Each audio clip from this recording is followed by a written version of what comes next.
નમસ્કાર મિત્રો, હું છું ધનજીભાઈ ગઢિયા, કવિ મુરલી અને આંતરરાષ્ટ્રીય સંગીતકાર જૂનાગઢ ગુજરાતથી. આજની શબ્દોની સરિતામાં મારી લખેલી બે નવી ગુજરાતી કાવ્ય રચનાઓ લઈને તેનો પાઠ કરવા માટે આપની સમક્ષ ઉપસ્થિત થયો છું. તો મિત્રો, આ કાવ્ય રચનાનું રસપાન કરવા માટે આપ સૌ સાહિત્ય પ્રેમીઓનું આજની શબ્દોની સરિતામાં હું હાર્દિક સ્વાગત કરું છું. આવો મિત્રો, આજની પ્રથમ કાવ્ય રચનાનું ટાઇટલ છે સમસ્યા. પતિ પત્ની વચ્ચે જે સમસ્યા થઈ છે તેનું કઈ રીતે નિવારણ કરવું તેના માટે આ આખી કાવ્ય રચના લખેલી છે. આ કાવ્યના શબ્દો આપને સમક્ષ પ્રસ્તુત કરું છું, આપ તેને પ્રેમથી સાંભળો. તું મારી સામે બેઠી છો, હું તારી સામે બેઠો છું. તું મારી સામે બેઠી છો, હું તારી સામે બેઠો છું. છતાં પણ એકબીજા બોલતા નથી. આ તે કેવી આપણી સમસ્યા છે. છતાં પણ એકબીજા બોલતા નથી. આ તે કેવી આપણી સમસ્યા છે. તું મારા પ્રેમ માટે તડપે છે, હું તારા પ્રેમ માટે તરસું છું. તું મારા પ્રેમ માટે તડપે છે, હું તારા પ્રેમ માટે તરસું છું. છતાં પણ પ્રેમ કરી શકતા નથી. આ તે કેવી આપણી સમસ્યા છે. છતાં પણ પ્રેમ કરી શકતા નથી. આ તે કેવી આપણી સમસ્યા છે. તું દિલનો તાલ મેળવે છે, હું તારી ધડકન સાંભળું છું. તું દિલનો તાલ મેળવે છે, હું તારી ધડકન સાંભળું છું. છતાં પણ દિલમાં ગમગીની છે. આ તે કેવી આપણી સમસ્યા છે. છતાં પણ દિલમાં ગમગીની છે. આ તે કેવી આપણી સમસ્યા છે. તું મારી પાસે રહેવા ઈચ્છે છે, હું તુજને દિલમાં સમાવવા આતુર છું. તું મારી સાથે રહેવા ઈચ્છે છે, હું તુજને દિલમાં સમાવવા આતુર છું. છતાં પણ અંતર દૂર થતું નથી. આ તે કેવી આપણી સમસ્યા છે. છતાં પણ અંતર દૂર થતું નથી. આ તે કેવી આપણી સમસ્યા છે. તું સમસ્યા હલ કરવા આતુર છે, હું તુજને સાથ આપવા તૈયાર છું. તું સમસ્યા હલ કરવા આતુર છે, હું તુજને સાથ આપવા તૈયાર છું. છતાં પણ શરૂઆત થતી નથી મુરલી. આ તે કેવી આપણી સમસ્યા છે. છતાં પણ શરૂઆત થતી નથી મુરલી. આ તે કેવી આપણી સમસ્યા છે. છતાં પણ શરૂઆત થતી નથી મુરલી. આ તે કેવી આપણી સમસ્યા છે. આ તે કેવી આપણી સમસ્યા છે.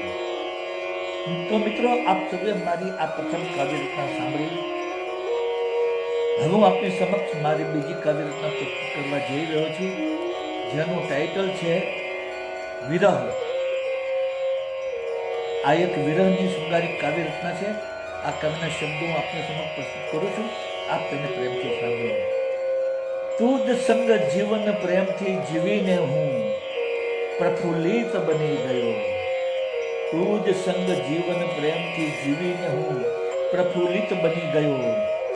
તારા સ્નેહના ધોધમાં ભીંજાઈને હું તરબતર બની ગયો. તારા સ્નેહના ધોધમાં ભીંજાઈને હું તરબતર બની ગયો. તારા અધરોથી સરકતા શબ્દોથી હું શાયર બની ગયો. તારા અધરોના સરકતા શબ્દોથી હું શાયર બની ગયો. તારા પ્રેમ રાગનો આલાપ કરીને હું સંગીતકાર બની ગયો. તારા પ્રેમ રાગનો આલાપ કરીને હું સંગીતકાર બની ગયો. તારા પ્રેમના સ્વર્ગમાં મહાલીને હું ફરિશ્તો બની ગયો. તારા પ્રેમના સ્વર્ગમાં મહાલીને હું ફરિશ્તો બની ગયો.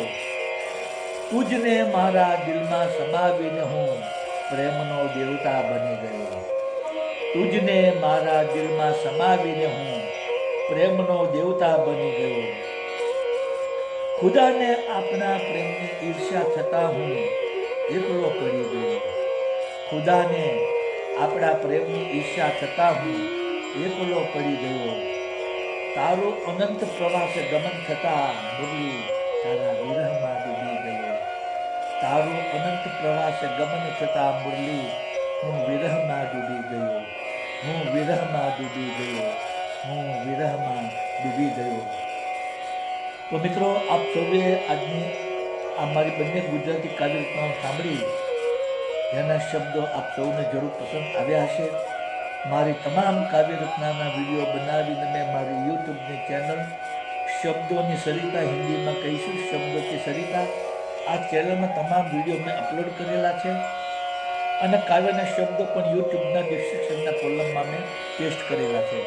તો આપ જરૂરથી મારી કાવ્ય રચનાના વિડીયો સાંભળો, મારી ચેનલને સબસ્ક્રાઈબ કરો, આપના મિત્ર મંડળ અને ગ્રુપમાં શેર કરો, તેને ખૂબ જ કોમેન્ટ આપો અને વધુમાં વધુ લાઈક આપો. બીજું જણાવવાનું કે મિત્રો, મારી આ લાઈવ કાવ્ય રચનાની સ્પીચ દરમિયાન જે બેકગ્રાઉન્ડમાં મધુર બાંસુરીનું સંગીત વાગી રહ્યું હતું, તે બાંસુરીનું સંગીત મારું કમ્પોઝ કરેલું છે, મેં પોતે જ વગાડેલું છે. અને બાંસુરી વાદનની મારી ચેનલ યુટ્યુબમાં છે, જેનું નામ છે magic of lute into bracket Dhanjibhai Gadhiya. આ ચેનલમાં મેં ઇન્ડિયન ક્લાસિકલ અને લાઇટ ક્લાસિકલ રાગ રાગિણીઓની ધૂનો બનાવી, તેને બાંસુરીમાં વગાડી, તેના વિડીયો બનાવી 125 જેટલા વિડીયો આ ચેનલમાં મેં અપલોડ કરેલા છે. તો આપ જરૂરથી મારું બાંસુરી વાદન સાંભળો, મારી ચેનલને સબસ્ક્રાઈબ કરો, આપના મિત્ર મંડળ અને ગ્રુપમાં શેર કરો, તેને ખૂબ જ કોમેન્ટ આપો અને વધુમાં વધુ લાઈક આપો. તો મિત્રો, આજની શબ્દોની સરિતામાં આપ સૌએ મારી બંને કાવ્ય રચનાઓ પ્રેમથી સાંભળી, તે બદલ હું આપ સૌનો હૃદયપૂર્વક આભારી છું. ફરીવાર આવી નવી કાવ્ય રચનાઓ લઈને આપની સમક્ષ ઉપસ્થિત થઈ. ત્યાં સુધી આપ સૌને મારા ગુડ મોર્નિંગ, ગુડ બાય, જય શ્રી કૃષ્ણ.